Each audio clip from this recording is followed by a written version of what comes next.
Hello Gemini, Sun, Moon, Rising, and Venus signs. Kamusta kayo? Sana po ay nasa mabuti kayong kalagayan. Welcome back po sa Star Tarot. Kung bago kayo rito, welcome din kayo. Thank you sa inyong support. I truly appreciate it. God bless you all. Pauna mensahe po ninyo ay courage and bravery. Ayan. So maybe ito yung kailangan ninyo sa ngayon, Gemini, no?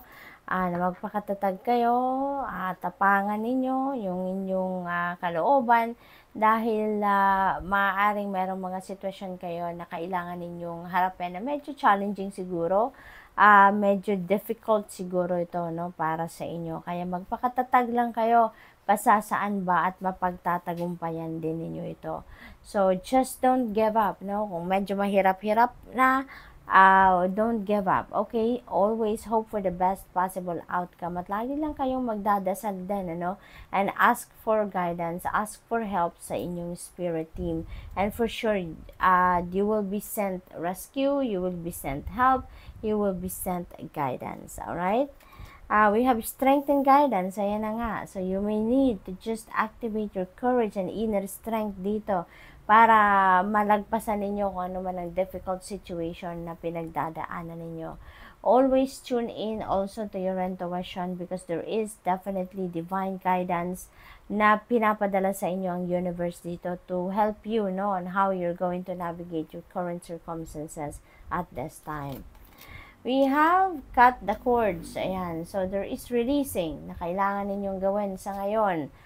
Gemini, maaaring ang re-release ninyo ito. Ito yung mga difficult situations na to. Maaaring that is not necessary talaga sa buhay ninyo. Maybe it's a waste of time and energy din para sa inyo. Kaya it's better for you to cut the cords between you and whatever that is, no? Na bagay na yan.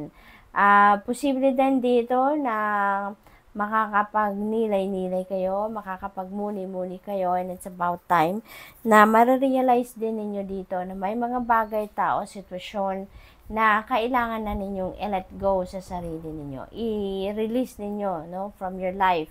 And you're definitely going to cut the cords between you and whatever it is na hindi naman na nagsiserve ng inyong highest good. Okay? Kung hindi na necessary, hindi naman na nagdudulot ng positibong, ng positive energy or positive vibe sa inyo, might as well i-release nyo na yan out of your life, okay? We have savoring pleasure. I fully embrace the bliss in my life. Ayan, so this is really good. Kailangan talaga natin ng balanse, hindi ba, Gemini? Kaya sa ngayon, ito yung kailangan ninyong gawin, ano? To savor the pleasure. You really need to embrace, no? Kung ano man yung makakapagpasaya sa'yo, kung ano man ang makakapagpaluwag ng inyong damdamin, nararamdaman, yung isip. You really need to do this para naman mapamper din ninyo ang inyong sarili. Okay? Balanse, no? Always prioritize self-care at lagi ninyong iisipin na kailangan natin ng balanse sa buhay natin, okay? At ngayon, ito yon, binibigyan kayo ng pagkakataon to savor pleasure. We have opening to love. Ayan, my heart is open. Maybe yung iba sa inyo dito, for the longest time, sarado yung puso siguro ninyo, ano? Siguro zero love life ang iba sa inyo. At ngayon, maybe there is an opportunity for you, no, na makakilala ng mga tao na maaaring mag-inspire sa iyong muli, magpasaya sa iyong muli, at maaaring magbubukas na din ang puso ninyo para sa pag-ibig, no? Finally, siguro, you're going to open your heart ngayon for love. Maaaring you're going to open your heart for bagong pag-ibig, bagong tao, na alam mo yun, handa na siguro kayong magmahal at handa na rin kayo na mahalin ng iba, no? What else? We have communicating freely. Ito lang yung kailangan ninyo. Ito yung pinaka-importante sa lahat, 'di ba? Na mag-communicate kayo, no? Na walang iniisip pa kayo na pag-sugarcoat, wala po kayong iniisip na tatantyahin pa ninyo kung ano yung sasabihin ninyo, to please other people, yung mga ganon. So, communicate freely kung ano man yung inyong iniisip, ano yung laman ng inyong isip at damdamin, express it, communicate it, put them into words, okay? Para nang sa gayon, masabi ninyo or maipahayag ninyo kung ano ang nararapat para mas maintindihan kayo ng mga tao na nasa paligid ninyo. Okay? So, tignan natin kung ano pa ang ganap dito for Gemini. We have the star energy. This is really beautiful energy kasi your dream is coming true.